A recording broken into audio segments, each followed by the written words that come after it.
শ্যামা পুজোয় রক্তদান ও স্বাস্থ্য শিবিরের আয়োজন করলো সুরমা এলাকার কার্যত গীতাঞ্জলি ক্লাব এবং তাদের উদ্যোগেই লালছড়িতে 46তম শ্যামা পুজোর আয়োজন করা হয়েছে এবং সেখানেই সামাজিক কর্মসূচি হাতে নেওয়া হয়েছে।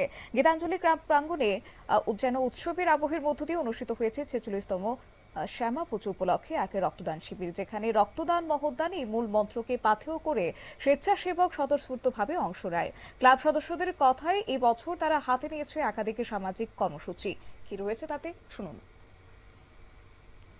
সন্তানদের প্রতি আশা রাখেন যে আমার সন্তানরা যেন আমার পাশে থাকে, সেই রকম এই ক্লাবের সম্মানীয় সভাপতি সহ যে সদস্যরা রয়েছেন আজকে এই এলাকার অভিভাবকদের পাশে রয়েছেন। আমি এই এলাকার যারা এখন অভিভাবকরা আপনারা রয়েছেন এখনো আসেননি এই শিবিরে, আমার আওয়াজটা নতুন বলতে চাচ্ছে, আমি আপনাদের কাছে আহ্বান রাখবো যে আপনাদের হাতের কাছে আজকে স্বাস্থ্য শিবিরের আয়োজন করা হয়েছে, যেখানে রয়েছেন আমাদের বিশেষজ্ঞ মেডিসিন বিশেষজ্ঞ রয়েছেন।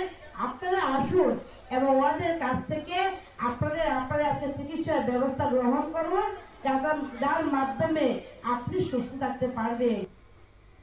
আপনারা শুনলেন সুরমা বিধানসভা কেন্দ্রের বিধায়িকা স্বপ্না দাস পালের বক্তব্য। আজকের এই অনুষ্ঠানে সেখানে বিধায়িকা ছাড়াও বিশিষ্ট সমাজসেবী সুভাষ আহির সহ কমলপুর ব্লাড ব্যাংকের সভাপতি অর্জুন দেব সহ অন্যান্যরা উপস্থিত ছিলেন এবং আজকের এই রক্তদান শিবিরে 30 জন রক্তদাতা স্বেচ্ছায় রক্তদান করেছেন। তবে ক্লাবের এই উদ্যোগকে ভূয়সী প্রশংসা করেছেন বিধায়িকা।